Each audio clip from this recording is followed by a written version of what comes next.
ಜೈ ಗುರುದೇವ್. ಹರೇ ಶ್ರೀಕೃಷ್ಣ. ನಮಸ್ಕಾರ ವೀಕ್ಷಕರೇ. ನೋಡಿ, ಇವತ್ತಿನ ಈ ಒಂದು ವಿಡಿಯೋದಲ್ಲಿ ನಾವುಗಳು ಪಿತೃಗಳ ಬಂಧನ ತೆಗೆಯುವ ಒಂದು ಶಾಬರ ಮಂತ್ರದ ಸಾಧನೆ ಮತ್ತು ಪ್ರಯೋಗವನ್ನು ತಿಳಿದುಕೊಳ್ಳೋಣ. ನೋಡಿ, ನಿಮ್ಮಲ್ಲಿ ಯಾರಿಗೆ ಪಿತೃದೋಷ ಇದೆ, ಪಿತೃಶಾಪ ಇದೆ ಅಂಥವರು ಈ ಒಂದು ಮಂತ್ರ ಸಾಧನೆಯನ್ನು ಪ್ರಯೋಗವನ್ನು ನೀವುಗಳೇ ಖುದ್ದು ನಿಮ್ಮ ಮನೆಯಲ್ಲಿ ನೀವು ಪರಿಹಾರ ಮಾಡಿಕೊಳ್ಳಬಹುದು. ಬೇರೆ ಕಡೆ ಮಾಡಿಸ್ತೀವಿ, ಪಿತೃದೋಷ ಪರಿಹಾರ ಮಾಡಿಸ್ತೀವಿ ಅಂದರೆ ಸುಮಾರು ದುಡ್ಡು ಹಣ ಖರ್ಚಾಗತ್ತೆ. ಹಾಗಾಗಿ ನೀವುಗಳೇ ಸ್ವತಃ ನಿಮ್ಮ ಪಿತೃಗಳ ಬಂಧನವನ್ನು ತೆಗೆದು ನಿಮ್ಗಿರ್ತಕ್ಕಂತಹ ಪಿತೃದೋಷವನ್ನು ನೀವು ಪಿತೃಶಾಪವನ್ನು ನೀವು ಪರಿಹಾರ ಮಾಡಿಕೊಳ್ಬಹುದು. ಒಂದು ಜಾತಕದಲ್ಲಿ ಗೊತ್ತಾಗುತ್ತೆ, ನಿಮ್ಮ ಮೂಲ ಜಾತಕದಲ್ಲಿ ನಿಮಗೆ ಪಿತೃದೋಷ ಇದೆಯೋ ಇಲ್ವೋ ಅಂತ ಗೊತ್ತಾಗುತ್ತೆ. ಒಂದು. ಎರಡನೇದು ಬಂದ್ಬಿಟ್ಟು ನೀವು ಪಿತೃಗಳಿಂದ ದೂರ ಇರ್ತೀರ, ಅಂದರೆ ಅಪ್ಪ ಅಮ್ಮನಿಂದ ತಾತ ಅಜ್ಜಿಯಿಂದ ನೀವು ದೂರ ಇರ್ತೀರ.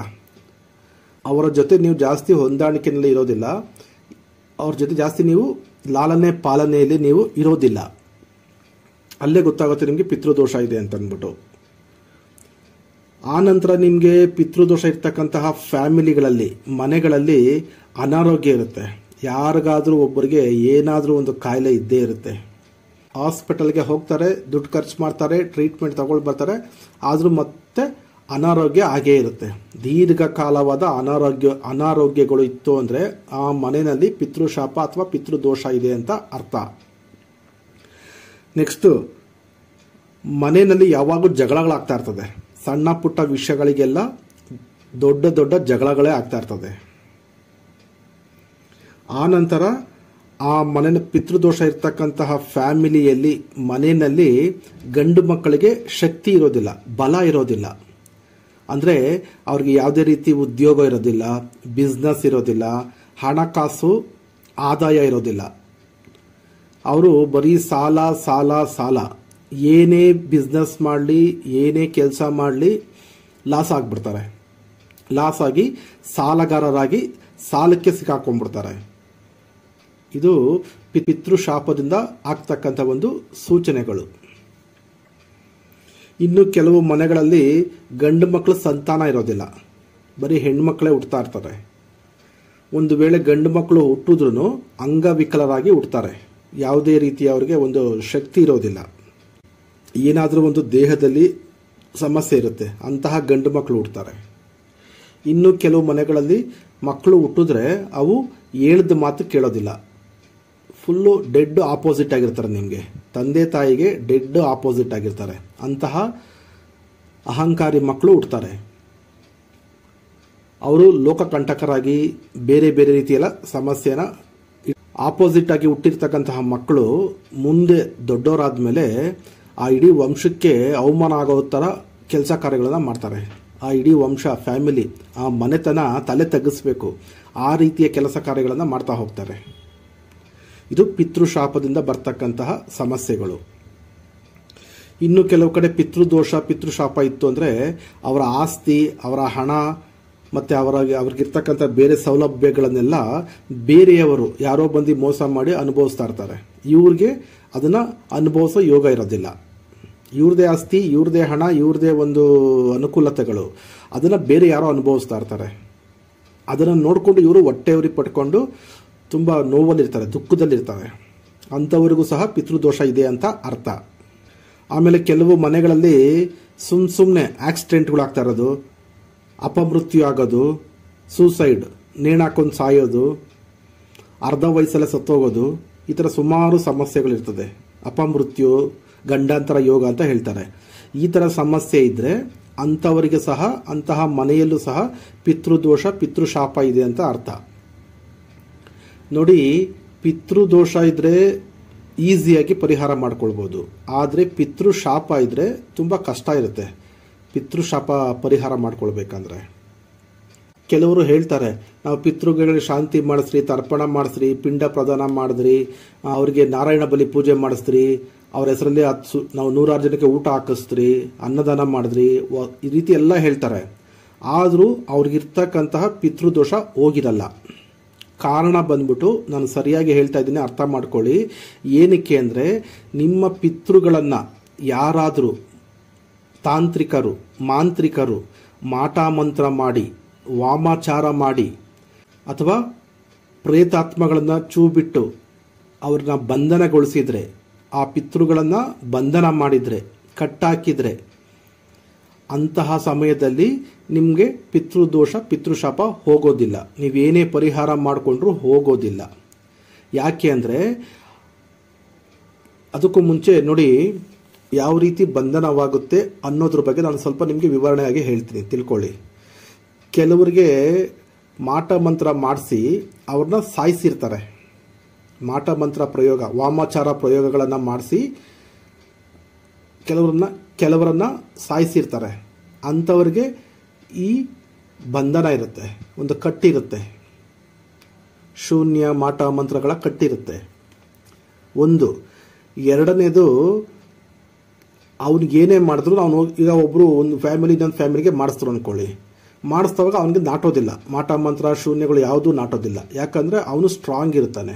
ಅಥವಾ ಅವನು ಪ್ರತಿ ವಾರ, ಪ್ರತಿ ಅಮಾವಾಸ್ಯೆ ಹುಣ್ಣಿಮೆಗೆ ಎಲ್ಲಾದರೂ ಹೋಗಿ ಅವನೇನು ಮಾಡ್ತಾನೆ, ಪರಿಹಾರ ಮಾಡಿಸ್ಕೊಂಡು ಬಂದುಬಿಡ್ತಾನೆ. ಕಟ್ಟೊಡೆಯೋದು ಅಥವಾ ಏನೋ ಶಾಂತಿ ಮಾಡಿಸೋದು ಅಥವಾ ಇನ್ನೇನೋ ಬೇರೆ ಯಂತ್ರ ತಂತ್ರ ಮಂತ್ರಗಳ ಮುಖಾಂತರ ದೇವ್ರ ಹತ್ರ ಹೋಗಿ ಅವನು ಆ ಮಾಡಿರ್ತಕ್ಕಂತಹ ಮಾಟ ಮಂತ್ರ ತೆಗೆಸ್ಕೊಂಡು ಬರ್ತಾ ಇರ್ತಾನೆ.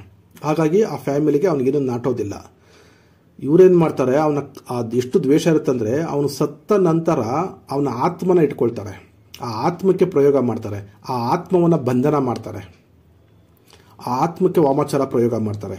ನಮ್ಮ ಹಿಂದೂ ಸನಾತನ ಧರ್ಮದಲ್ಲಿ ಈ ರೀತಿಯ ಸುಮಾರು ಪ್ರಯೋಗಗಳಿದೆ. ವ್ಯಕ್ತಿಗೆ ಮಾಡ್ಬೋದು, ವ್ಯಕ್ತಿ ಸತ್ತ ನಂತರ ಅವನ ಆತ್ಮಕ್ಕೂ ಸಹ ಮಾಟ ಮಂತ್ರ ಪ್ರಯೋಗವನ್ನು ಮಾಡಿ ಲಾಕ್ ಮಾಡ್ಬೋದು, ಬಂಧನ ಮಾಡ್ಬೋದು, ಕಟ್ಟಾಕ್ಬೋದು. ಇದು ಎರಡನೇ ಕ್ರಮ ಆಯಿತು. ನೆಕ್ಸ್ಟು ಮೂರನೇ ಕ್ರಮ ಇದೆ. ಮೂರನೇ ಕ್ರಮ ಏನಪ್ಪ ಅಂತಂದರೆ, ಕೆಲವು ಪ್ರೇತಾತ್ಮಗಳನ್ನು ಈ ಮಾಂತ್ರಿಕರು ತಾಂತ್ರಿಕರು ಏನು ಮಾಡಿರ್ತಾರೆ ಅಂದರೆ, ಕೆಲವು ಮಂತ್ರಶಕ್ತಿಯಿಂದ ಕೆಲವೊಂದು ಪ್ರೇತಾತ್ಮಗಳನ್ನು ಅವರು ವಶ ಮಾಡಿ ಇಟ್ಕೊಂಡಿರ್ತಾರೆ. ಈಗ ಯಾವ ಆತ್ಮವನ್ನು ಕಟ್ಟಾಕಬೇಕು, ಆ ಆತ್ಮಕ್ಕೆ ಈ ಇವ್ರ ಹತ್ರ ಇರ್ತಕ್ಕಂಥ ಪ್ರೇತಾತ್ಮಗಳನ್ನು ಚೂ ಬಿಟ್ಟು ಆ ಆತ್ಮವನ್ನು ಕಟ್ಟಾಕ್ಬಿಡ್ತಾರೆ, ಬಂಧನ ಮಾಡಿಬಿಡ್ತಾರೆ. ಆಗ ನಿಮ್ಮ ಪಿತೃಗಳು ಅಥವಾ ನಿಮ್ಮ ಯಾರಿದ್ದಾರೆ, ಯಾರು ಬಂಧನಕ್ಕೆ ಒಳಪಟ್ಟಿದ್ದಾರೆ, ಅವರು ಸಹ ಒಂದು ರೀತಿ ಡೆಡ್. ಅವ್ರಿಗೆ ನೆಕ್ಸ್ಟು ಮುಂದಿನ ಜನ್ಮ ಸಿಗೋದಿಲ್ಲ, ನೆಕ್ಸ್ಟು ಮೋಕ್ಷ ಸಿಗೋದಿಲ್ಲ, ಮತ್ತು ಅವರು ನಿಮ್ಮ ಹತ್ರ ಬಂದ್ರೂ ನಿಮ್ಮ ಮನೆ ಒಳಗಡೆ ಬರೋದಕ್ಕಾಗೋದಿಲ್ಲ, ಅಥವಾ ನೀವು ಕೊಟ್ಟಿರ್ತಕ್ಕಂಥ ಆಹಾರ, ಎಡೆ, ನೈವೇದ್ಯವನ್ನು ಸ್ವೀಕರಣೆ ಮಾಡೋಕ್ಕಾಗೋದಿಲ್ಲ, ಅಥವಾ ನೀವು ಮಾಡಿರ್ತಕ್ಕಂಥ ಶ್ರಾದ್ದ, ತರ್ಪಣ, ಪಿಂಡ ಪ್ರದಾನ, ನಾರಾಯಣ ಬಲಿ, ಈ ರೀತಿಯ ಯಾವುದೇ ರೀತಿಯ ಪೂಜೆಗಳನ್ನು ಅವರು ಸ್ವೀಕರಿಸೋಕ್ಕೆ ಆಗೋದಿಲ್ಲ. ಆಗ ತುಂಬ ಕೊರಗ್ತಾರೆ, ತುಂಬ ನೋವು ತಿಂತಾರೆ, ತುಂಬ ದುಃಖದಲ್ಲಿರ್ತಾರೆ ಆ ಒಂದು ಆತ್ಮಗಳು. ಇದು ಮೂರನೇ ವಿಧಾನ. ಈ ರೀತಿ ಮೂರು ವಿಧಾನಗಳಲ್ಲಿ ನಮ್ಮ ಪಿತೃಗಳನ್ನು ಬಂಧನ ಮಾಡಿರ್ತಾರೆ. ಮಾಟ ಮಂತ್ರದಿಂದ, ವಾಮಾಚಾರ ಪ್ರಯೋಗದಿಂದ, ಮತ್ತು ಪ್ರೇತಾತ್ಮಗಳನ್ನು ಚೂ ಬಿಟ್ಟು ಪ್ರೇತಾತ್ಮಗಳ ಕೈಯಲ್ಲಿ ಬಂಧನ ಮಾಡಿಸಿರ್ತಾರೆ. ಹಾಗಾಗಿ ನೋಡಿ, ನಾವು ನಮ್ಮ ಪಿತೃಗಳಿಗೆ ಇರ್ತಕ್ಕಂಥ ಬಂಧನವನ್ನು, ಈ ಮಾಟ ಮಂತ್ರ ಶೂನ್ಯಾದಿಗಳ ಬಂಧನವನ್ನು ಫಸ್ಟು ತೆಗಿಬೇಕು, ಕಟ್ ಮಾಡಬೇಕು, ಅವರನ್ನು ಮುಕ್ತಗೊಳಿಸಬೇಕು, ಆ ಆತ್ಮಗಳನ್ನು ಫ್ರೀ ಮಾಡಬೇಕು. ಅಂದರೆ ಯಾವುದೇ ಅಡೆತಡೆ, ಯಾವುದೇ ಬಂಧನಗಳಿಲ್ಲದೆ ಇರೋ ಥರ ಅವರ ಆತ್ಮಗಳನ್ನು ಮುಕ್ತಗೊಳಿಸಬೇಕು, ಫ್ರೀ ಮಾಡಬೇಕು ಅವರನ್ನು. ಆಗ ಅವರು ನಾವು ಕೊಡ್ತಕ್ಕಂತಹ ಎಡೆ, ನೈವೇದ್ಯ, ಆಹಾರ, ವಸ್ತ್ರ, ಪೂಜೆ ಪುನಸ್ಕಾರ ಎಲ್ಲವನ್ನು ಸ್ವೀಕರಿಸ್ತಾರೆ. ನಮ್ಮ ಒಂದು ಪ್ರಾರ್ಥನೆಯನ್ನು ಸಹ ಸ್ವೀಕರಿಸಿ ಅವ್ರಿಗೆ ಶಾಂತಿಯಿಂದ, ಅವರು ಸಂತೋಷದಿಂದ ನಮ್ಮ ಕುಟುಂಬ, ನಮ್ಮ ವಂಶಸ್ಥರು, ನಮ್ಮ ಮುಂದಿನ ಪೀಳಿಗೆ ಅವರು ಚೆನ್ನಾಗಿರಲಿ ಅಂತ ಅಂದ್ಬಿಟ್ಟು ಆಶೀರ್ವಾದ ಮಾಡ್ತಾರೆ. ಬಟ್ ಇಲ್ಲಿ ಅವ್ರಿಗೆ ಬಂಧನ ಆಗಿದ್ದರೆ, ಅವ್ರಿಗೆ ಮಾಟ ಮಂತ್ರಗಳ ಪ್ರಯೋಗಗಳಾಗಿ ಅವರು ಲಾಕ್ ಆಗಿದ್ದರೆ ಅವರು ಏನು ಮಾಡೋಕ್ಕೆ ಸಾಧ್ಯ ಇರೋದಿಲ್ಲ. ಹಾಗಾಗಿ ನೋಡಿ, ಬೇರೆ ಕಡೆ ಎಲ್ಲ ಹೇಳ್ತಾರೆ ಶಾಂತಿ ಮಾಡಿ, ಅದು ಮಾಡಿ, ಇದು ಮಾಡಿ ಎಲ್ಲ ಹೇಳ್ತಾರೆ. ಬಟ್ ಬಂಧನದಿಂದ ಮುಕ್ತಿ ಮಾಡಿ ಅಂತ ಯಾರೂ ಹೇಳೋದಿಲ್ಲ. ಬಟ್ ನಾನಿಲ್ಲಿ ಹೇಳ್ತಾ ಇದ್ದೀನಿ. ಯಾಕೆ ಅಂದರೆ ನಾನು ಇವೆಲ್ಲವನ್ನು ನಾನು ಪ್ರಯೋಗ ಮಾಡಿ ನೋಡ್ತೀನಿ, ಪ್ರಾಕ್ಟಿಕಲಾಗಿ ನಾನು ಚೆಕ್ ಮಾಡಿ ನೋಡ್ತೀನಿ.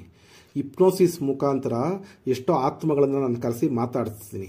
ಆಗ ಅವೆಲ್ಲ ಹೇಳುತ್ತೆ, ನಮ್ಗೆ ಈ ರೀತಿ ಮಾಡಿಸಿದ್ದಾರೆ, ಈ ರೀತಿ ನಮಗೆ ಬರೋಕ್ಕೆ ಆಗ್ತಾಯಿಲ್ಲ, ಹೋಗೋಕ್ಕಾಗ್ತಾಯಿಲ್ಲ, ಒಂದೇ ಕಡೆ ಇದ್ದೀವಿ, ನಾವು ತುಂಬ ಕೊರಗ್ತಾ ಇದ್ದೀವಿ, ತುಂಬ ನೋವಲ್ಲಿದ್ದೀವಿ, ತುಂಬ ದುಃಖದಲ್ಲಿದ್ದೀವಿ, ನಮ್ಮ ಕೈಲಿ ಏನೂ ಮಾಡೋಕ್ಕಾಗ್ತಾಯಿಲ್ಲ ಅಂತೆಲ್ಲ ಹೇಳುತ್ತೆ. ವಿತ್ ನನ್ನ ಹತ್ರ ರೆಕಾರ್ಡ್ಸ್ ಇದೆ, ವಿಡಿಯೋ ರೆಕಾರ್ಡು, ಆಡಿಯೋ ರೆಕಾರ್ಡು, ಕೆಲವೊಂದು ಪ್ರಾಕ್ಟಿಕಲ್ ಪ್ರಯೋಗಗಳನ್ನು ನಾನು ಮಾಡಿದ್ದೀನಿ. ಅದನ್ನು ಟ್ಯಾಲಿ ಮಾಡಿಕೊಂಡು ಜೊತೆಗೆ ನಮ್ಮ ಋಷಿ ಮುನಿಗಳು ಪುರಾಣದಲ್ಲಿ ಏನು ಹೇಳಿದರು, ಇವೆಲ್ಲವೂ ಸತ್ಯನೋ ಸುಳ್ಳೋ ಎರಡಕ್ಕೂ ನಾನು ತಾಳೆ ಹಾಕಿ ಪ್ರಾಕ್ಟಿಕಲ್ ಆಗಿ ಪ್ರಯೋಗಗಳನ್ನು ಮಾಡಿ ನನಗೆ ಕಂಡು ಬಂದಂಥ ಸತ್ಯ ಇದು ನೀವು ನಂಬ್ತಿರೋ ಬಿಡ್ತಿರೋ ನಿಮ್ಗೆ ಸೇರಿತ್ತು. ಬಟ್ ಇದನ್ನು ಅನುಭವಿಸ್ತಾ ಇರೋರಿಗೆ ಗೊತ್ತು. ಕೆಲವೊಂದು ಫ್ಯಾಮಿಲಿ ಮನೆತನದವರು ಈ ರೀತಿಯ ಸಮಸ್ಯೆಗಳನ್ನು ಅನುಭವಿಸ್ತಾ ಇದ್ದಾರೆ. ನಮ್ಗೆ ಯಾಕೆ ಶಾಪ ಕೊಡ್ತಾರೆ, ಯಾಕೆ ದೋಷ ಬರುತ್ತೆ ಅಂತಂದರೆ, ಈಗ ನಮ್ಮ ಮನೆಯವ್ರಿಗೇನೋ ಸಮಸ್ಯೆ ಆದರೆ ನಾವು ಏನು ಮಾಡ್ತೀವಿ, ನಮ್ಮ ಮನೆಯವ್ರನ್ನೇ ಕೇಳ್ತೀವಿ, ನಂಗೆ ಸಹಾಯ ಮಾಡು. ಈಗ ನನಗೆ ಹುಷಾರಿಲ್ಲ ಅಂದ್ಕೊಳ್ಳಿ, ನನಗೆ ಜ್ವರ ಬಂತು ಅಂದ್ಕೊಳ್ಳಿ, ನಾನು ಏನು ಮಾಡ್ತೀನಿ, ನನಗೆ ಸಹಾಯ ಮಾಡಿ, ಸ್ವಲ್ಪ ಹಾಸ್ಪಿಟ್ಲಿಗೆ ಕರ್ಕೊಂಡು ಹೋಗಿ, ಈ ಥರ ಎಲ್ಲ ನಾವು ಸಹಾಯ ಕೇಳ್ತೀವಲ್ವ. ಅದೇ ಥರ ನಮ್ಮ ಪಿತೃಗಳು ನಮ್ಮನ್ನ ಸಹಾಯ ಕೇಳ್ತಾರೆ. ನನಗೆ ಬಂಧನ ಮುಕ್ತಗೊಳಿಸು, ನನಗೆ ಆಹಾರ ಕೊಡು, ನನಗೆ ಎಡೆ ಕೊಡು, ನನಗೆ ಇಷ್ಟೊಂದು ಆಸೆಗಳು ಆಕಾಂಕ್ಷೆಗಳಿದ್ದು ಅವೆಲ್ಲ ತೀರಿಸ್ಕೊಡು, ಅವೆಲ್ಲ ಈಡೇರಿಸ್ಕೊಡು, ಇಲ್ಲಾಂದರೆ ನನಗೆ ಮುಕ್ತಿ ಸಿಗೋದಿಲ್ಲ, ನನಗೆ ಮೋಕ್ಷ ಸಿಗೋದಿಲ್ಲ, ಅದನ್ನು ನೀನೇ ಮಾಡು ಅಂತ ಕೇಳ್ತಾರೆ. ನಾವೇನು ಮಾಡ್ತೀವಿ, ನಮಗೆ ಅದು ಗೊತ್ತಾಗೋದಿಲ್ಲ. ನಮ್ಮ ಪೂರ್ವಿಕರು, ನಮ್ಮ ಋಷಿ ಮುನಿಗಳು ಇವೆಲ್ಲವನ್ನು ರಿಸರ್ಚ್ ಮಾಡಿ ಗ್ರಂಥಗಳಲ್ಲಿ ಬರೆದು, ಪುರಾಣಗಳಲ್ಲಿ ಬರೆದು ನಮಗೆ ತಿಳಿಸಿದ್ದಾರೆ. ಬಟ್ ನಾವು ಅದನ್ನು ಫಾಲೋ ಅಪ್ ಮಾಡೋಕ್ಕೂ ನಮ್ಮ ಕೈಲಿ ಆಗ್ತಾಯಿಲ್ಲ, ಅದನ್ನು ಅನುಸರಿಸೋಕ್ಕೂ ನಮ್ಮ ಕೈಲಿ ಆಗ್ತಾಯಿಲ್ಲ. ಕಲಿಯುಗ, ಏನು ಮಾಡೋಕ್ಕಾಗಲ್ಲ. ಹಾಗಾಗಿ ಕೆಲವೊಂದು ಸತ್ಯವನ್ನು ನಾನು ಇಲ್ಲಿ ಹೇಳಿದ್ದೀನಿ, ನಂಬೋದು ಬಿಡೋದು ನಿಮ್ಗೆ ಸೇರಿತ್ತು. ನೋಡಿ, ಈಗ ಪಿತೃಗಳಿಂದ ಆಸ್ತಿ ಬರುತ್ತಲ್ವಾ, ಆ ಆಸ್ತಿನಲ್ಲಿ ಭಾಗ ಬರುತ್ತೆ, ನಮಗೆ ಎಲ್ಲ ಮಕ್ಕಳಿಗೂ ಭಾಗ ಬರುತ್ತೆ. ಅದೇ ಥರನೇ ಪಿತೃಗಳಿಗಿರ್ತಕ್ಕಂಥ ಕರ್ಮದಲ್ಲೂ ಸಹ ನಮಗೆ ಭಾಗ ಬರುತ್ತೆ. ಅವರು ಏನು ಕರ್ಮ ಮಾಡೋಗಿರ್ತಾರೆ ಆ ಕರ್ಮದಲ್ಲೂ ಸಹ ನಮಗೆ ಭಾಗ ಇರುತ್ತೆ. ಅವರ ಪುಣ್ಯದಲ್ಲಿ ಹೇಗೆ ಭಾಗ ಇರುತ್ತೋ ಅದೇ ಥರ ಕರ್ಮದಲ್ಲೂ ಭಾಗ ಇರುತ್ತೆ. ಆ ಕರ್ಮವನ್ನು ಸಹ ನಾವು ತೀರಿಸ್ಬೇಕು, ಅವ್ರಿಗೆ ತೀರಿಸಿ ಅವನ್ನ ಋಣಮುಕ್ತರನ್ನಾಗೊಳಿಸಿ ಅವರ ದಾರಿಯನ್ನು ಸುಗಮ ಮಾಡಿಕೊಡ್ಬೇಕು ನಾವು. ಯಾಕೆಂದರೆ ಅವರು ನೆಕ್ಸ್ಟ್ ಮುಂದಿನ ಜನ್ಮನೋ, ಮುಂದಿನ ಮೋಕ್ಷಕ್ಕೋ ಅಥವಾ ಮುಕ್ತಿಗಾಗಿ ಅವ್ರು ಹೋಗ್ತಾ ಇರ್ತಾರೆ ಮುಂದಿನ ಇದಕ್ಕೆ. ಅದಕ್ಕೆ ನಾವು ಸಹಾಯ ಮಾಡಬೇಕು. ಅದು ಬಿಟ್ಬಿಟ್ಟು ಇದೆಲ್ಲ ಸುಳ್ಳು, ಇದೆಲ್ಲ ನಿಜನಾ, ಇವೆಲ್ಲ ಹಾಗೆ ಹೀಗೆ ಅಂತ ಅಂದ್ಬಿಟ್ಟು ಅಹಂಕಾರದಿಂದ ಸ್ವಲ್ಪ ಓದ್ಬಿಟ್ಟಿರ್ತಾರೆ ವಿದ್ಯೆ, ಇವೆಲ್ಲ ನಿಜನ ಅಂತ ವಾದ ಮಾಡ್ತಾರೆ. ನಿಮ್ಮ ಪಿತೃಗಳಿಗೆ ಆಗಿರ್ತಕ್ಕಂತಹ ಬಂಧನವನ್ನು ನೀವು ತೆಗೆದಾಕಿ ಅವ್ರನ್ನ ಕಟ್ಟಾಕಿರ್ತಕ್ಕಂತಹ ಕಟ್ಟನ್ನು ತೆಗೆದು ಅವ್ರನ್ನ ಬಂಧನ ಮುಕ್ತಗೊಳಿಸಿದ್ರೆ ಅವರಿಗೆ ಸದ್ಗತಿ ಸಿಗುತ್ತೆ, ಅವರ ಆತ್ಮಕ್ಕೆ ಶಾಂತಿ ಸಿಗುತ್ತೆ, ಅವರಿಗೆ ಮುಕ್ತಿ ಸಿಗುತ್ತೆ, ಮೋಕ್ಷ ಸಿಗುತ್ತೆ. ಈ ರೀತಿಯ ಬಂಧನ ಇದ್ದು ನೀವು ಏನೇ ಶಾಂತಿ ಮಾಡಿ, ಎಡೆ ಇಡಿ ಅಥವಾ ದಾನ ಮಾಡಿ ಅವರ ಹೆಸರಲ್ಲಿ, ಅವ್ಯಾವೂ ಸಹ ಅವರಿಗೆ ತಲುಪೋದಿಲ್ಲ.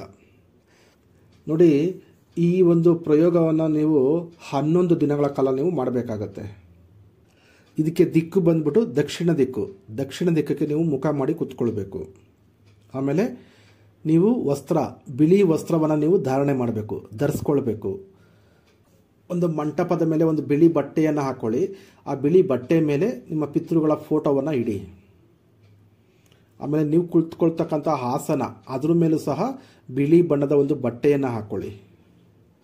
ಮತ್ತು ದೀಪ ಬಂದ್ಬಿಟ್ಟು ಎಳ್ಳೆಣ್ಣೆ ದೀಪವನ್ನು ಹಚ್ಚಿ ಈ ಒಂದು ಸಾಧನೆಯನ್ನು ನೀವು ಮಾಡಬೇಕಾಗತ್ತೆ. ಇದಕ್ಕೆ ಮಾಲೆ ಬಂದ್ಬಿಟ್ಟು ರುದ್ರಾಕ್ಷಿ ಮಾಲೆ.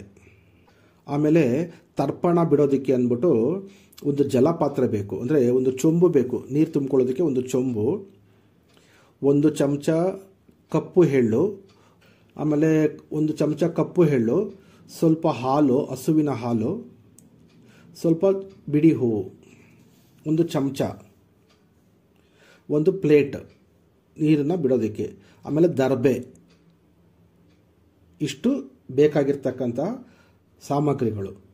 ಸ್ನಾನಾದಿಗಳನ್ನು ಮುಗಿಸ್ಕೊಂಡು ನೀವು ಆಸನದ ಮೇಲೆ ಕುತ್ಕೊಂಡು ನಿಮ್ಮ ಪಿತೃಗಳಿಗೆ ಪೂಜೆ ಮಾಡಿ. ಧೂಪ ದೀಪ ಅರಿಶಿಣ ಕುಂಕುಮ ಹೂವು ಎಲ್ಲ ಇಟ್ಟು ನಿಮ್ಗೆ ಯಾವ ರೀತಿ ಗೊತ್ತೋ ಆ ರೀತಿ ಪೂಜೆ ಮಾಡಿ.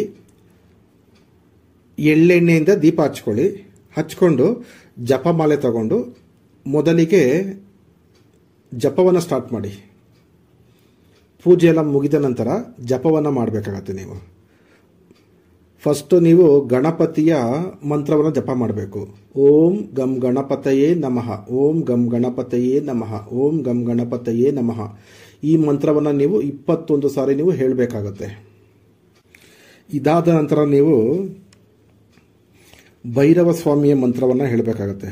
ಓಂ ಬ್ರಹ್ಮ ಭೈರವಾಯ ನಮಃ, ಓಂ ಬ್ರಹ್ಮ ಭೈರವಾಯ ನಮಃ, ಓಂ ಬ್ರಹ್ಮ ಭೈರವಾಯ ನಮಃ 21 ಸಾರಿ ಈ ಒಂದು ಭೈರವ ಸ್ವಾಮಿಯ ಮಂತ್ರವನ್ನು ನೀವು ಹೇಳಬೇಕಾಗತ್ತೆ. ಅದಾದ ನಂತರ ನೀವು ಓಂ ಶ್ರೀ ಪಿತೃದೇವತಾಭ್ಯೋ ನಮಃ, ಓಂ ಶ್ರೀ ಪಿತೃದೇವತಾಭ್ಯೋ ನಮಃ, ಓಂ ಶ್ರೀ ಪಿತೃದೇವತಾಭ್ಯೋ ನಮಃ ಅಂತ ಅಂದ್ಬಿಟ್ಟು 21 ಸಾರಿ ನೀವು ಹೇಳಬೇಕಾಗತ್ತೆ. ಹೇಳ್ಬಿಟ್ಟು ನೀವು ಸಂಕಲ್ಪ ಮಾಡಿಕೊಳ್ಬೇಕು. ಯಾವ ರೀತಿ ಅಂತಂದರೆ, ನಿಮ್ಮ ಬಲಗೈ ಹಸ್ತದ ಮೇಲೆ ಸ್ವಲ್ಪ ನೀರನ್ನು ಹಾಕ್ಕೊಳ್ಳಿ. ನೀರನ್ನು ಹಾಕ್ಕೊಂಡು ಸಂಕಲ್ಪ ಮಾಡ್ಕೊಳ್ಳಿ. ಇವತ್ತಿನ ದಿನ ಇಂಥವರ ಮಗನಾದಂತಹ ನಾನು ನಿಮ್ಮ ಹೆಸರನ್ನು ಹೇಳಿ, ನಿಮ್ಮ ವಯಸ್ಸು, ನಿಮ್ಮ ಕುಲ, ಗೋತ್ರ, ನಕ್ಷತ್ರ ಏನಿದೆ, ರಾಶಿ ಎಲ್ಲವನ್ನ ಹೇಳ್ಬಿಟ್ಟು ನಾನು ಪಿತೃಗಳಿಗೋಸ್ಕರ ಇವತ್ತಿಂದ 11 ದಿನಗಳ ಕಾಲ ವ್ರತವನ್ನು ಕೈಗೊಳ್ತಾ ಇದ್ದೀನಿ. ಪರಮಾತ್ಮ ನಮ್ಮ 7 ತಲೆಮಾರಿನ ಪಿತೃಗಳಿಗೆ ಏನಾದರೂ ಯಾರಾದರೂ ಮಾಟ ಮಂತ್ರದಿಂದ, ವಾಮಾಚಾರ ಪ್ರಯೋಗಗಳಿಂದ, ಪ್ರೇತಾತ್ಮಗಳ ಶಕ್ತಿಯಿಂದ ಬಂಧನಗೊಳಿಸಿದ್ರೆ, ಬಂಧನ ಮಾಡಿದರೆ, ಕಟ್ಟಾಕಿದ್ರೆ ನಮ್ಮ ಪಿತೃಗಳನ್ನು ಎಲ್ಲರನ್ನು ಮುಕ್ತಗೊಳಿಸು. ಬಂಧನವನ್ನು ತೆಗೆದು ಅವರನ್ನು ಮುಕ್ತಗೊಳಿಸು. ನಮ್ಮ ಪಿತೃಗಳಿಗೆ ಸದ್ಗತಿಯನ್ನು ಕೊಡು ಪರಮಾತ್ಮ. ಇದೇ ಈ ಒಂದು ಸಾಧನೆಯ ಉದ್ದೇಶ, ಸಂಕಲ್ಪ ಅಂತ ಹೇಳ್ಬಿಟ್ಟು ಆ ನೀರನ್ನು ಅಲ್ಲೇ ಪಕ್ಕದಲ್ಲೇ ಭೂಮಿ ಮೇಲೆ ಬಿಟ್ಟುಬಿಡಿ. ಈಗ ಸಂಕಲ್ಪ ಪೂಜೆ ಆಯಿತು. ಸಂಕಲ್ಪ ಆದಮೇಲೆ ಈಗ ನೀವು ಸರ್ವಾರ್ಥ ಸಿದ್ಧ ಶಾಬರ ಮಂತ್ರವನ್ನು ಜಪ ಮಾಡಬೇಕಾಗತ್ತೆ. ಈಗ ಸರ್ವಾರ್ಥ ಸಿದ್ಧ ಶಾಬರ ಮಂತ್ರ. ಗುರು ಸಟ್ ಗುರು ಹೈವೀರ್, ಗುರು ಸಾಹಬ್ ಸುಮರೋ ಬಡಿ ಬಾತ್, ಸಿಂಗಿ ಟೋರೋ वन कहो मन नावो करता, सकल गुरुन का हर बजे गट्टा पकर उठ जाग, चेत संबार ಶ್ರೀ ಪರಮಹಂಸ್. ಈ ಒಂದು ಸರ್ವಾರ್ಥ ಸಿದ್ಧ ಶಾಬರ ಮಂತ್ರವನ್ನು ನೀವು 21 ಸಾರಿ ಹೇಳಾದ್ಮೇಲೆ ನೆಕ್ಸ್ಟ್ ನೀವು ಮೂಲ ಮಂತ್ರವನ್ನು ಜಪ ಮಾಡಬೇಕಾಗತ್ತೆ. ನೋಡಿ, ಮೂಲ ಮಂತ್ರ ಈ ರೀತಿ ಇದೆ. ಪಿತೃ ಪರಂ ಪರ್ವತ ವಿರಾಜೆ, ಹಂ ಕರ್ ಜೋಡೆ ಕಡೆ ಸಕಾರೆ, ಹೋಮ ಧೂಪ್ ಕಿ ಹೋಯ್ ಅಗ್ಯಾರಿ, पितृदेव दरबार तैयारी, पितृ मनावे हार द्वार में, बरकत बरने बार बार में, अपने गोत्र के पितृ मनावो, साथों साथ ही सिर झुकाओ, जो ना माने मेरी बात, नरसिंह को झुकाओ मात, वीर नरसिंह दहड़ता आवे, मूछ पूछ कोप हिलावे, हन हन हम करे हंकार, प्रेत पितृ पीड़ा पटकार, कोड़ा मारे श्री हनुमान, सिद्ध होया सब पूर्ण काज, दुहाई दुहाई राजा रामचंद्र महाराज की. ಮತ್ತೊಮ್ಮೆ ಹೇಳ್ತೀನಿ, ಅರ್ಥ ಮಾಡ್ಕೊಳ್ಳಿ, ಸರಿಯಾಗಿ ಕೇಳಿಸ್ಕೊಳ್ಳಿ. ಪಿತೃ ಪರಂ ಪರ್ವತ ವಿರಾಜೆ, ಹಮ್ ಕರ್ ಚೋಡೆ ಕಡೆ ಸಕಾರೆ, ಹೋಮ ಧೂಪ ಕಿ ಹೋಯ್ ಅಗ್ಯಾರಿ, ಪಿತೃದೇವ್ ದರ್ಬಾರ್ ತುಮಾರಿ, पितृ मनावे हार द्वार में, बरकत बरने बार बार में, अपने गोत्र के पितृ मनावो, साथों साथ ही सिर झुकावो, जो ना माने मेरी बात, नरसिंह को झुकावो मात, वीर नरसिंह दहड़ता आवे, मूछ पूछ कोप हिलावे, हन हन हम करे हंकार, प्रेत पितृ पीड़ा पटकार, कोड़ा मारे श्री हनुमान, सिद्ध होया सब पूर्ण काज, दुहाई दुहाई ರಾಜ ರಾಮಚಂದ್ರ ಮಹಾರಾಜ್ ಕಿ. ನೋಡಿ, ಈ ಒಂದು ಮೂಲ ಮಂತ್ರದಲ್ಲಿ ನರಸಿಂಹಸ್ವಾಮಿ ದೇವರು ಬರ್ತಾರೆ, ಆಂಜನೇಯ ಸ್ವಾಮಿ ದೇವರು ಬರ್ತಾರೆ, ಮತ್ತೆ ಶ್ರೀರಾಮಚಂದ್ರ ಪ್ರಭು ದೇವರು ಬರ್ತಾರೆ. 3 ದೇವರುಗಳು ಸಹ ಬಂದು ನಿಮ್ಮ ಪಿತೃಗಳಿಗೆ ಇರ್ತಕ್ಕಂತಹ ಬಂಧನವನ್ನು ತೆಗೆದು ಮುಕ್ತಗೊಳಿಸ್ತಾರೆ, ಅವರಿಗೆ ಸದ್ಗತಿ ಸಿಗೋ ರೀತಿ ಮಾಡ್ತಾರೆ. ಈ ನರಸಿಂಹಸ್ವಾಮಿ ದೇವರಿದೆಯಲ್ವಾ, ತುಂಬ ಪವರ್ಫುಲ್ ದೇವರು. ನನ್ನ ಒಂದು ಎಕ್ಸ್ಪೀರಿಯನ್ಸಲ್ಲಿ ಈ ನರಸಿಂಹಸ್ವಾಮಿ ದೇವರು ಬಂದ್ಬಿಟ್ಟು ಈ ಪ್ರೇತ ಶಾಪ, ಪ್ರೇತಗಳ ಬಾಧೆ ಇರ್ತಕ್ಕಂಥವ್ರಿಗೆ ಸಖತ್ ಸ್ಟ್ರಾಂಗ್ ಆಗಿ ಕೆಲಸ ಮಾಡ್ತಾರೆ. ಹಾಕಿ ತುಳಿದು ಸಾಯಿಸ್ಬಿಡ್ತಾರೆ, ಬಿಡೋದಿಲ್ಲ. ನರಸಿಂಹಸ್ವಾಮಿ ದೇವರು ಬಂದರು ಅಂದರೆ ಮುಗಿತು ಕತೆ. ಆ ಪ್ರೇತಾತ್ಮಗಳು, ಆ ಮಾಟ ಮಂತ್ರಗಳು ಇವೆಲ್ಲವೂ ಬಿಟ್ಟು ಹೊರಟೋಗ್ಬಿಡ್ತದೆ.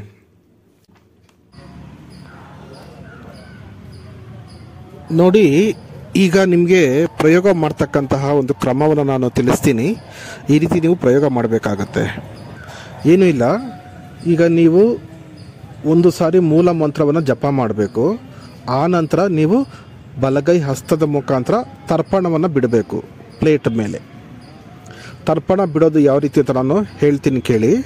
ಒಂದು ಚೊಂಬು ತಗೊಳ್ಳಿ, ಒಂದು ಚೊಂಬಿನಲ್ಲಿ ನೀರನ್ನ ಹಾಕ್ಕೊಂಡು ಎಳ್ಳನ್ನು ಹಾಕೊಳ್ಳಿ. ಅದಕ್ಕೆ 1 ಚಮಚ ಕಪ್ಪು ಎಳ್ಳನ್ನು ಹಾಕ್ಕೊಳ್ಳಿ. 1-2 ಚಮಚ ಹಸುವಿನ ಹಾಲನ್ನು ಹಾಕ್ಕೊಳ್ಳಿ. ಸ್ವಲ್ಪ ಹೂವಿನ ದಳಗಳನ್ನು ಹಾಕ್ಕೊಂಡು ಮಿಕ್ಸ್ ಮಾಡಿಕೊಂಡು ಆ ಚೊಂಬಲ್ಲಿ 1 ಸ್ಪೂನನ್ನು ಇಡಿ. ನೆಕ್ಸ್ಟು ಒಂದು ಪ್ಲೇಟ್ ತಗೊಳ್ಳಿ, ಪ್ಲೇಟನ್ನ ಪಕ್ಕದಲ್ಲಿ ಇಟ್ಕೊಳ್ಳಿ. ಯಾಕಂದರೆ ತರ್ಪಣ ಬಿಡೋದಕ್ಕೆ ಆ ಪ್ಲೇಟಲ್ಲಿ ನೀವು ತರ್ಪಣ ಬಿಡಬಹುದು. ನೋಡಿ, ಬಲಗೈ ಹಸ್ತದ ಮೇಲೆ ಒಂದು ದರ್ಬೆನ ಇಟ್ಕೊಳ್ಳಿ. ನಿಮ್ಮ ಹಸ್ತಗಳು ಎಷ್ಟಿದೆಯೋ ಅಷ್ಟು ಗಾತ್ರದಲ್ಲಿ 3 ಎಳೆ ದರ್ಬೆನ ಇಟ್ಕೊಳ್ಬೇಕಾಗತ್ತೆ. ನೀವು 3 ಪೀಸಸ್ ದರ್ಬೆಯನ್ನು ನೀವು ಬಲಗೈ ಹಸ್ತದ ಮೇಲೆ ಇಟ್ಕೊಂಡು ಆ ಹಸ್ತದ ಮೇಲೆ ಈ 1 ಸ್ಪೂನ್ ಚಮಚ ನೀರನ್ನು ಹಾಕ್ಕೊಳ್ಳಿ. ಇದನ್ನು ತರ್ಪಣ ಬಿಡೋದು ಅಂತ ಹೇಳ್ತಾರೆ. ಒಂದು ಸಾರಿ ಮೂಲ ಮಂತ್ರವನ್ನು ಹೇಳೋದು, ನೆಕ್ಸ್ಟ್ ಒಂದು ಸಾರಿ ತರ್ಪಣ ಬಿಡೋದು. ಇದೇ ಪ್ರಯೋಗ, ಇದೇ ಈ ಒಂದು ಸಾಧನೆಯ ಪ್ರಯೋಗ. ಈ ರೀತಿ ನೀವು 11 ದಿನಗಳ ಕಾಲ ಮಾಡಬೇಕಾಗತ್ತೆ. ಪ್ರತಿದಿನ 108 ಮೂಲ ಮಂತ್ರವನ್ನು ಜಪ ಮಾಡಿ 108 ಸಾರಿ ನೀವು ತರ್ಪಣವನ್ನು ಬಿಡಬೇಕಾಗತ್ತೆ. ಆ ನಂತರ ನೀವು ತರ್ಪಣ ಬಿಟ್ಟಂತಹ ನಿಮ್ಮ ಪೂಜೆ ಎಲ್ಲ ಮುಗಿದ ನಂತರ ನೀವು ತರ್ಪಣ ಬಿಟ್ಟಿರ್ತಕ್ಕಂತಹ ಈ ಒಂದು ಪ್ಲೇಟ್ನಲ್ಲಿರ್ತಕ್ಕಂತಹ ಈ ಒಂದು ನೀರನ್ನು ತೆಗೆದುಕೊಂಡು ಹೋಗಿ ಹೊರಗಡೆ ನೀವು ಅರಳಿ ಮರದ ಬುಡಕ್ಕೆ ಹಾಕಬೇಕು. ಒಂದು ವೇಳೆ ಅರಳಿ ಮರ ನಿಮ್ಮ ಮನೆ ಹತ್ರ ಇಲ್ಲ ಅಂದರೆ ಬಿಲ್ವಪತ್ರೆ ಮರ ಇದ್ರೂ ಸಹ ಅದಕ್ಕೂ ಸಹ ನೀವು ಹಾಕ್ಬೋದು. ಒಂದು ವೇಳೆ ಅರಳಿ ಮರನೂ ಇಲ್ಲ, ಬಿಲ್ವಪತ್ರೆ ಮರನೂ ಇಲ್ಲ ಅಂತಂದರೆ ನೀವು ಯಾವುದಾದ್ರೂ ಯಾರು ಜನಗಳು ತುಳಿಬಾರ್ದು, ಕಾಲಿನಿಂದ ತುಳಿಬಾರ್ದು ಅಂತಹ ಒಂದು ಮರದ ಬುಡದಲ್ಲಿ ಇದನ್ನು ಹಾಕ್ಬಿಡಿ. ಈ ರೀತಿ ಪ್ರಯೋಗ ಮಾಡೋದ್ರಿಂದ ನಿಮ್ಮ ಪಿತೃಗಳಿಗೆ ಸದ್ಗತಿ ಸಿಕ್ಕಿ ಅವ್ರಿಗೆ ಇರ್ತಕ್ಕಂತಹ ಬಂಧನಗಳೆಲ್ಲ ಹೋಗಿ ಅವ್ರಿಗೆ ಕಟ್ಟಾಕಿರ್ತಕ್ಕಂಥ ಕಟ್ಟೆಲ್ಲ ಬಿಡುಗಡೆ ಆಗಿ ಅವರಿಗೆ ಮುಂದಿನ ಜನ್ಮಕ್ಕೆ ಹೋಗುವಂತಹ ಒಂದು ದಾರಿ ಸಿಗುತ್ತೆ. ಮೋಕ್ಷಕ್ಕೆ, ಮುಕ್ತಿಗೆ ಅಥವಾ ಮುಂದಿನ ಜನ್ಮಕ್ಕೆ ಹೋಗುವಂತಹ ಒಂದು ದಾರಿ ಸಿಗುತ್ತೆ. ಇಷ್ಟು ಈ ಒಂದು ಪ್ರಯೋಗದ ಕ್ರಮಗಳು. ಈ ಪ್ರಯೋಗ ಮಾಡೋದಕ್ಕೆ ಇರ್ತಕ್ಕಂತಹ ನಿಬಂಧನೆಗಳು, ಸೂಚನೆಗಳು ಏನಪ್ಪ ಅಂತಂದರೆ, ನೋಡಿ, ನೀವು ಪ್ರಯೋಗ ಮಾಡ್ತಕ್ಕಂತಹ, ವ್ರತ ಮಾಡ್ತಕ್ಕಂತಹ, ಸಾಧನೆ ಮಾಡ್ತಕ್ಕಂತಹ ಸಮಯದಲ್ಲಿ ಬ್ರಹ್ಮಚರ್ಯವನ್ನು ಪಾಲನೆ ಮಾಡಬೇಕು. ಮನೆಯಲ್ಲಿ ಗಂಡ ಹೆಂಡತಿ ಸೇರಬಾರ್ದು. ಎರಡನೇದು, ಮಾಂಸಾಹಾರಗಳನ್ನು ಸೇವನೆ ಮಾಡಬಾರ್ದು. ಸಾತ್ವಿಕ ಆಹಾರವನ್ನು, ಶುದ್ಧವಾಗಿರ್ತಕ್ಕಂತಹ ಸಾತ್ವಿಕ ಆಹಾರವನ್ನೇ ಸೇವನೆ ಮಾಡಬೇಕು. ಮೂರನೇದು, ಅಂಟು ಮುಂಟಾಗಬಾರ್ದು. ಅಂದರೆ ಮನೆಯಲ್ಲಿ ಹೆಣ್ಮಕ್ಳು ಮಾಸಿಕ ಧರ್ಮ ಇದ್ದರೆ ಅವರನ್ನು ಸ್ವಲ್ಪ ಹೊರಗಡೆ ಇಡಬೇಕಾಗತ್ತೆ. ಅಂದರೆ ಅವರಿಂದ ಯಾವುದೇ ರೀತಿ ನಿಮ್ಮ ಒಂದು ಸಾಧನೆಗೆ, ನಿಮ್ಮ ಒಂದು ಪೂಜೆಗೆ ಅಂಟು ಮುಂಟಾಗಬಾರ್ದು. ಈ ರೀತಿ ನೀವು ನೋಡ್ಕೊಳ್ಬೇಕಾಗತ್ತೆ. ಇದು ನಿಬಂಧನೆಗಳು, ಸೂಚನೆಗಳು. ಸರಿ ವೀಕ್ಷಕರೇ, ಇಷ್ಟು ಹೇಳ್ತಾ ಇವತ್ತಿನ ಈ ಒಂದು ವಿಡಿಯೋವನ್ನು ಇಲ್ಲಿಗೆ ಮುಗಿಸ್ತಾ ಇದ್ದೀನಿ. ಧನ್ಯವಾದಗಳು.